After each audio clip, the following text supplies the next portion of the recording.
Hello everyone, my name is Nikhil and welcome to the channel. आज का video बहुत ही क्रूशियल, बहुत ही इंपॉर्टेंट वीडियो है, specially 10th class, 11th class और 12th क्लास के स्टूडेंट्स के लिए।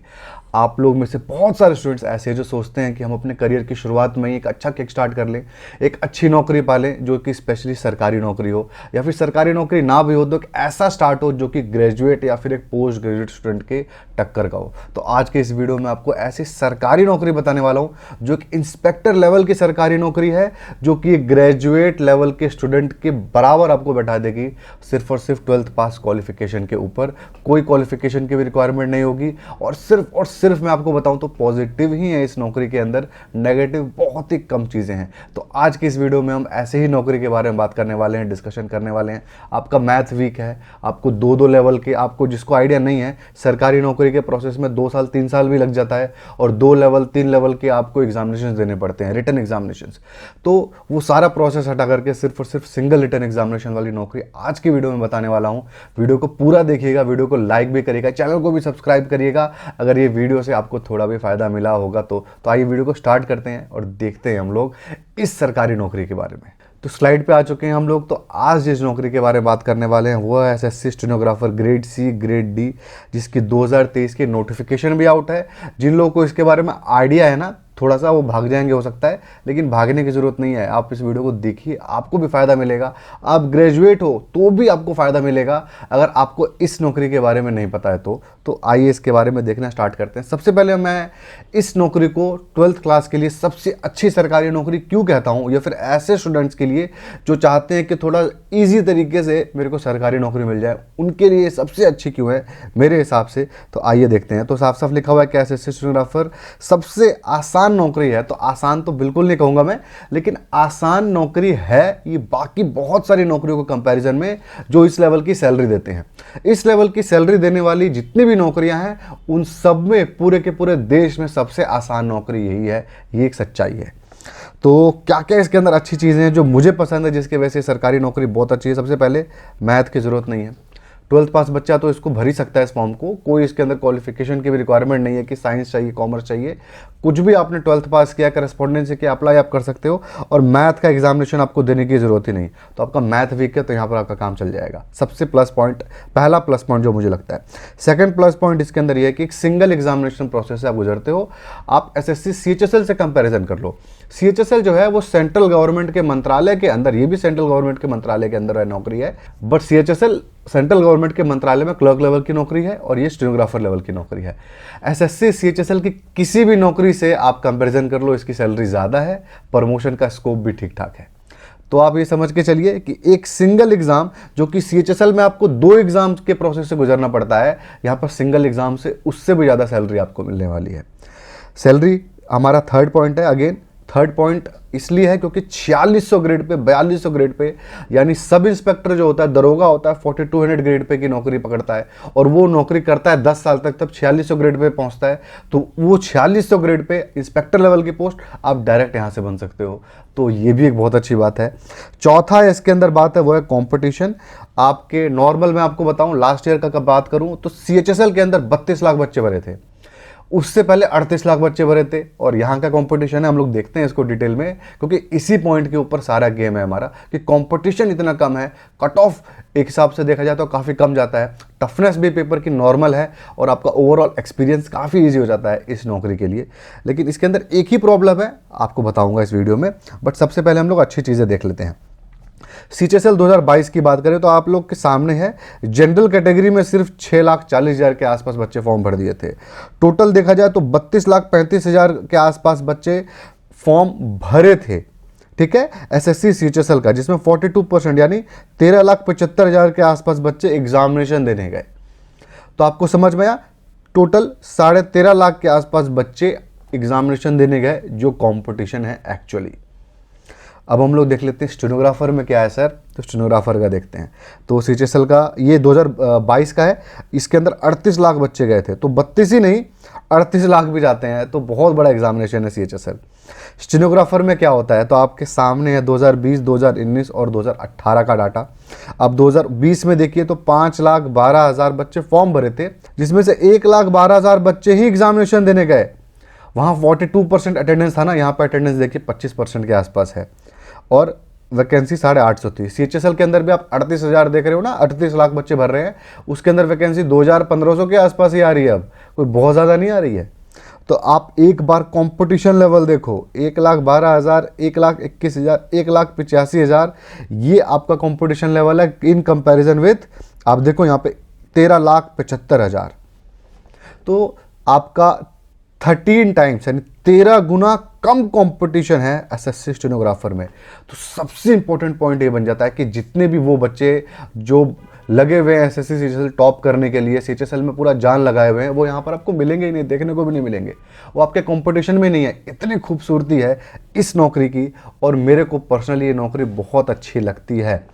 प्रॉब्लम क्या है सर, इतना कम कंपटीशन क्यों है, ऐसा क्यों है आखिर कि इतना अच्छी नौकरी है, इतनी अच्छी सैलरी है, फिर भी कम कंपटीशन है, कैच क्या है ये बताओ।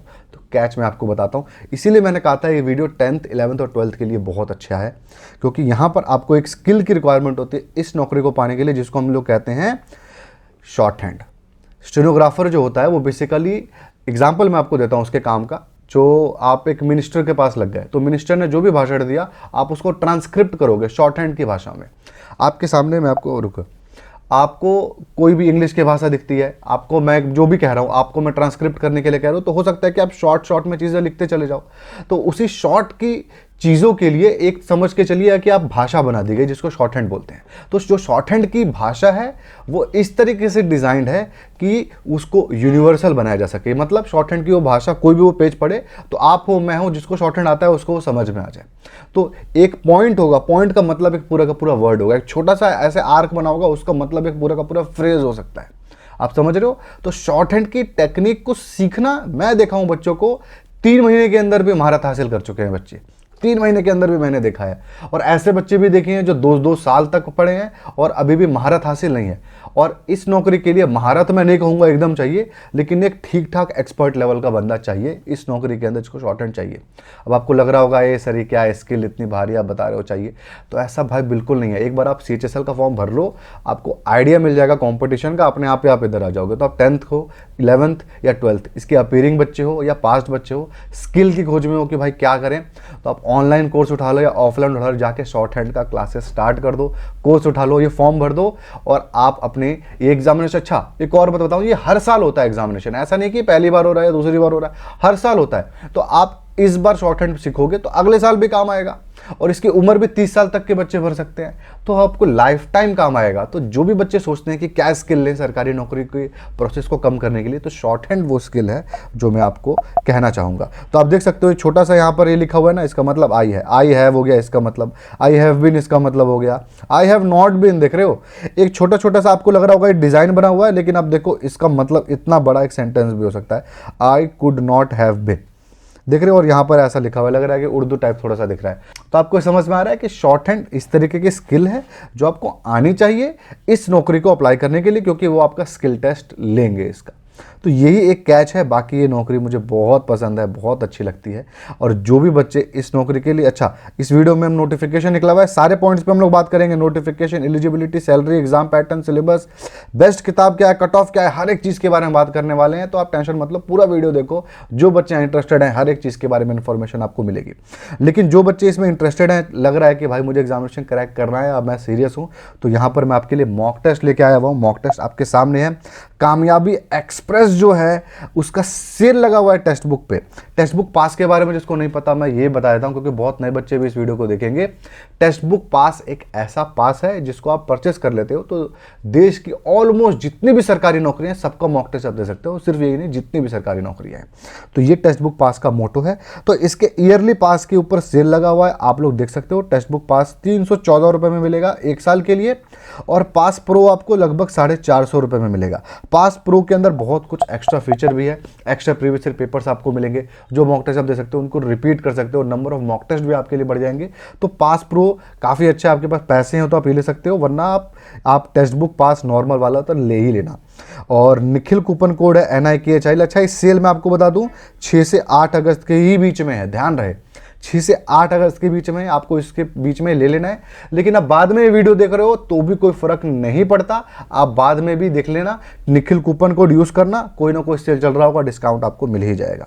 ठीक है। तो आप लोग डेफिनेटली इसको परचेस कर सकते हो, लिंक डिस्क्रिप्शन में अवेलेबल है। कुछ यहाँ पे फीचर्स आपको दिख रहे होंगे, मैं स्क्रीन से हट जाता हूँ। 12 से ज़्यादा भाषाओं में अवेलेबल है, 650 तो यहाँ लिखा है, अब 700 से ज़्यादा एग्जामिनेशन कवर होते हैं इसके अंदर। आप देख सकते हो कितने ज़्यादा एक्टिव यूजर्स हैं, कितने मॉक टेस्ट अवेलेबल है, 56,000 से ज़्यादा।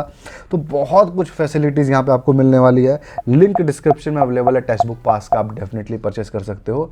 इसको चेकआउट एक बार आप तो ज़रूर कर लेना। तो हम लोग आ चुके हैं, हम लोग इंपॉर्टेंट डेट्स के ऊपर, डेट के बारे में बात कर लेते हैं। नोटिफिकेशन को आपने समझ लिया क्या इंपॉर्टेंट था इस नोटिफिकेशन में, अब एक्चुअल नोटिफिकेशन की बात कर लेते हैं। तो इंपॉर्टेंट डेट देख लेते हैं। 2 अगस्त से नोटिफिकेशन आउट है, फॉर्म आउट है, आप अप्लाई कर सकते हो। कब तक? 23 अगस्त 2023 तक आप एसएससी स्टेनोग्राफर का फॉर्म भर सकते हो, ठीक है। और आपसे फॉर्म भरते वक्त भगवान ना करे कोई गलती हो जाती है तो आपके पास एक करेक्ट करने का मौका मिलेगा।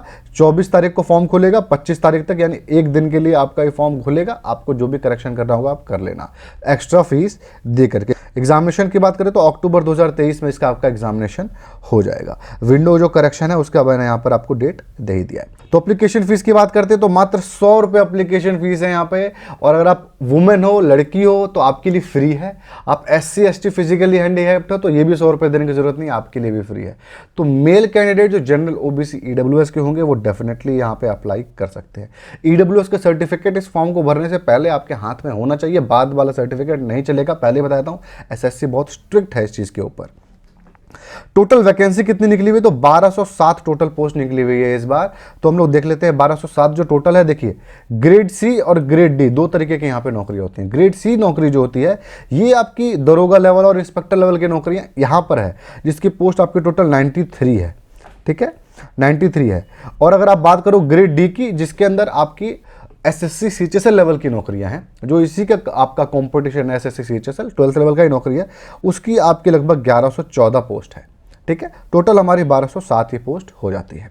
2022 की वैकेंसी देख लेते हैं, पिछले साल कितना था? तो ग्रेड C का 389 था और 3571 था। तो काफ़ी थोड़ी वैकेंसी कम हुई है, आप देख सकते हो यहाँ पे डेफिनेटली कम हुई है। 2020 की बात करो तो उससे काफ़ी ज़्यादा वैकेंसी आई हुई है इस बार, है ना। एक बार हम लोग देख लेते हैं मिनिस्ट्री वाइज क्या है यहाँ पे सीन। आप देखो, सबसे पहले यहाँ पे ऊपर लिखा हुआ है ग्रेड C। ग्रेड C जो है आपकी, उनकी अलग मंत्रालय है, वो अलग मिनिस्ट्री के अंदर रहेंगे। आप यहाँ पर ग्रेड पे देखो, 4600 grade pay, 4600 grade pay. 4600 grade pay का मतलब होता है कि आप इंस्पेक्टर लेवल पे हो, और 4200 का मतलब होता है कि आप सब इंस्पेक्टर लेवल पे हो, ठीक है। और ये आपकी सीट्स है, पोस्ट है। किस किस मिनिस्ट्री में कितनी सीट्स है यहाँ पर आपको दिख रहा होगा, आप लोग देख सकते हो। डिपार्टमेंट ऑफ रेवेन्यू के अंदर, यानी आपका इनकम टैक्स डिपार्टमेंट के अंदर सबसे ज़्यादा आप कह सकते हो 25 के आसपास पोस्ट आई हुई है, ठीक है। और आपके सामने यहाँ पर आप देख लो, मिनिस्ट्री ऑफ एक्सटर्नल अफेयर्स के अंदर भी आपकी 30 पोस्ट आई हुई है। तो ये आपका ग्रेड C हो गया मिनिस्ट्री के हिसाब से, मंत्रालय के हिसाब से। और ये आपका ग्रेड D हो गया, ये भी मंत्रालय के हिसाब से आपके सामने यहाँ पे पोस्ट है। कौन कौन से मंत्रालय है मैं आगे भी आपको बता दूंगा कि किस ग्रेड के अंदर कौन कौन सा मंत्रालय आता है। यहाँ पर आपको 2400 ग्रेड पर लग रहा होगा, लेकिन इसका प्रमोशन बहुत फास्ट हो जाता है, फटाक से लोग प्रमोशन लेकर के सैलरी अपनी बढ़ा लेते हैं। तो यहाँ पर भी आपकी कम सैलरी, सैलरी की भी डिटेल हम लोग देखेंगे, लेकिन इसकी सैलरी भी कोई कम नहीं है, अच्छी खासी सैलरी यहाँ पर भी आपको मिलेगी, ठीक है। नेक्स्ट स्लाइड पे आते हैं। नेक्स्ट आपका अगेन वही है जो हमारा ग्रेड D था, उसका आपका पोस्ट यहाँ पे लिखा हुआ है। अब हम लोग आ जाते हैं एलिजिबिलिटी क्राइटेरिया में। आखिर एज का क्राइटेरिया, एजुकेशन का क्या क्राइटेरिया है वो हम लोग देख लेते हैं। तो आपके सामने एज का है, ग्रेड C वाली जो नौकरी है उसको 18 से 30 साल तक के बच्चे अप्लाई कर सकते हैं। और जो हमारी ग्रेड D वाली नौकरी है उसको लिए 18 से 27 साल तक के बच्चे अप्लाई कर सकते हैं। तो जस्ट 12th पास बच्चे भी इस फॉर्म को अप्लाई कर सकते हैं, आप देख सकते हो। तो ये आपका 2 डेट का क्राइटेरिया है। आपकी यहाँ पर डेट ऑफ बर्थ एग्जैक्टली यहाँ पर लिखा हुआ है कि इसके और इसके बीच में अगर आप पैदा हुए हो तो ही अप्लाई आप कर सकते हो, एक दिन बाद में भी हुए हो तो आप नहीं कर सकते हो अप्लाई, ठीक है। ये एज का क्राइटेरिया हो गया। अब हम आ जाते हैं एजुकेशन क्वालिफिकेशन के ऊपर। अच्छा, ये एज का रिलैक्सेशन भी है। अगर आप SC ST हो तो 5 साल, OBC हो तो 3 साल, और आपका जैसे नॉर्मल हर सरकारी नौकरी में होता है वैसे यहाँ पर रिलैक्सेशन आपका दिया गया है, ठीक है। एजुकेशन क्वालिफिकेशन की अब हम लोग बात कर लेते हैं। सिंपल है, कोई भी 12th पास बच्चा इस फॉर्म को अप्लाई कर सकता है। क्या 12th अपीयरिंग अप्लाई कर सकता है? नहीं कर सकता है। जब आप ये फॉर्म भर रहे होगे उस वक्त तक आपकी डिग्री आपके हाथ में होनी चाहिए। आपकी 12th में क्या परसेंटेज आए थे, 33 थे, 93 थे, कोई फर्क नहीं पड़ता। आपके 12th क्या स्ट्रीम से थी, यानी आर्ट्स, कॉमर्स, कॉमर्स, साइंस, किसी से भी थी, बायो था, मैथ था, क्या था, कोई फ़र्क नहीं पड़ता, आप अप्लाई कर सकते हो। फिजिकल था, इंग्लिश था, नहीं था, कोई फ़र्क नहीं पड़ता इसके अंदर, आप डेफिनेटली अप्लाई कर सकते हो। तीसरा, जो लोग पत्राचार, करस्पॉन्डेंस या ओपन से अप्लाई किए थे, 12th उससे भरे थे, वो भी आप यहाँ पे अप्लाई कर सकते हो। तो कोई भी एक्स्ट्रा क्राइटेरिया नहीं है। अगर आपके कंपार्टमेंट आई हुई है तो आप कंपार्टमेंट का पेपर पास कर जाओगे, तब अप्लाई आप कर पाओगे। आपने कुछ भी एक्स्ट्रा किया हुआ है, कोई फ़र्क नहीं पड़ता, बस आप 12th पास हुए थे तो आप अप्लाई कर सकते हो। यहाँ पे आपने अपना रीचेकिंग के लिए डाला हुआ है, क्या डाला हुआ है, कोई फ़र्क नहीं पड़ता किसी भी चीज़ से, ठीक है। तो ये हो गया एजुकेशन क्वालिफिकेशन एकदम आपका क्लियर। अब हम लोग आ जाते हैं, फाइनल ईयर के बच्चे अप्लाई कर सकते हैं क्या? तो बिल्कुल यहाँ पर नहीं कर सकते, इसको मैंने साफ मना कर दिया है आपको। तो प्लीज़ आप इस वीडियो को लाइक करें, चैनल को भी सब्सक्राइब करें, वीडियो से कोई भी फायदा मिल रहा होगा तो करें। अच्छा, जो भी चीज़ें मैं बात कर रहा हूँ ना, सबके आपको लिंक डिस्क्रिप्शन में अवेलेबल है।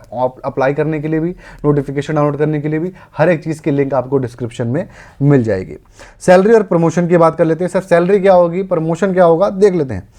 तो ग्रेड सी जो है वो आपका पे बैंड 9300 वाला है, और आपका ग्रेड डी ये आपका 5200 वाला है, और आपका ग्रेड पे जो है 4200 और 2400 यहाँ पर है। ये 4600 पे बैंड में भी है, तो लेकिन 4200 के हिसाब से मैं आपको सैलरी पहले बता देता हूँ। तो 50,642 रुपये ये आपका इन हैंड सैलरी होगी, ग्रेड सी आप निकालते हो तो, और 37,500 आपकी इन हैंड सैलरी होगी ग्रेड डी आप निकालते हो तो सैलरी का रेंज आपका ये रहेगा। आपकी आप पोस्टिंग ऐसी जगह हो जाती है, दिल्ली जैसी जगहों पे, तो आप यहाँ पे 50,000 नहीं, आपकी सैलरी आप लेके चलिए कि 70,000 रुपये, 65,000 रुपये के आसपास आपकी सैलरी हो जाएगी। और यहाँ पर भी आपकी सैलरी 50,000 ईजिली हो जाएगी, आपकी पोस्टिंग बड़े शहर में होती है। तो आप समझ के चलिए, ज़्यादातर इसके अंदर बड़े शहर में ही पोस्टिंग होती है और छोटी मोटी जगह पे होती नहीं है, तो सैलरी इसके अंदर कभी भी अच्छी मिलती है। तो आपके सामने ये क्लियर है, आपको दिख रहा है। अच्छा, एक और चीज़ बता दूँ, अगर आप शॉर्ट हैंड स्किल ले लेते हो, शॉर्ट हैंड स्किल आपके पास है, तो ये एक लौती नौकरी नहीं जो अप्लाई आप कर सकते हो। आप जिस भी राज्य में रहते हो, उस राज्य सरकार के लिए भी स्टेनोग्राफर की बहुत सारी पोस्ट निकलती है, वहां पर भी अप्लाई कर सकते हो, वहां पर भी आपके लिए कम कंपटीशन होगा। तो हर एक जगह आपको फायदा मिलने वाला है। शॉर्ट हैंड बस आपको स्किल चाहिए ही चाहिए, ठीक है। तो ये हो गया आपका सैलरी। अब हम लोग आ जाते हैं नेक्स्ट स्लाइड के ऊपर। ये आप डिपार्टमेंट देख लो कि ग्रेड सी के अंदर आपका कौन कौन से डिपार्टमेंट आते हैं, कौन कौन से मंत्रालय आते हैं, और ग्रेड डी के अंदर कौन कौन से आपके मंत्रालय आते हैं। ये सारे मिनिस्ट्रीज देख लीजिए आपके सामने हैं। ये सारे के सारे जो आपके मंत्रालय हैं, यही आपका मिलेगा अगर आप इस ग्रेड के अंदर नौकरी पाते हो तो, ठीक है। एग्जाम पैटर्न पर जाते हैं कि भाई आखिर कौन से प्रोसेस से गुजर के नौकरी लगने वाली है, क्या क्या प्रोसेस होने वाला है, शॉर्ट हैंड का क्या टेस्ट होने वाला है, हर एक चीज़ देखते हैं। तो देखिए, यहाँ पर एक रिटन एग्जामिनेशन होगा जिसको बोलेंगे प्रीलिम्स एग्जामिनेशन। मेंस एग्जामिनेशन इसके अंदर मैं लिखा इसलिए क्योंकि आके कैंसिल कर सकूँ, क्योंकि इसके अंदर मेंस है ही नहीं भाई, कैंसिल कर देते हैं। स्किल टेस्ट इसके अंदर है जो कि आपको देना पड़ेगा, ठीक है। 1/3 आपकी नेगेटिव मार्किंग है प्रीलिम्स एग्जामिनेशन के अंदर, क्योंकि और कोई तो रिटन एग्जामिनेशन है ही नहीं यहाँ पे। तो हम लोग नेक्स्ट पे आते हैं, रिटन एग्जामिनेशन देख लेते हैं। मैंने कहा था ना मैथ नहीं है, तो यहाँ पर देख सकते हो मैथ की जरूरत ही नहीं है। आपका रीजनिंग का एक पेपर होगा 50 क्वेश्चन 50 मार्क्स, जनरल अवेयरनेस का होगा 50 क्वेश्चन 50 मार्क्स, और इंग्लिश का होगा 100 क्वेश्चन 100 मार्क्स। टोटल आपको 2 घंटा 120 मिनट मिलेगा। तो स्पीड की भी यहाँ पे बहुत रिक्वायरमेंट नहीं है कि बैंकिंग सेक्टर के जैसे 60 मिनट में 100 क्वेश्चन आपको मार रहे हैं, और क्वेश्चन का लेवल भी बहुत टफ कर दिया गया है। तो ये भी आपको यहाँ पर नहीं करने की जरूरत है।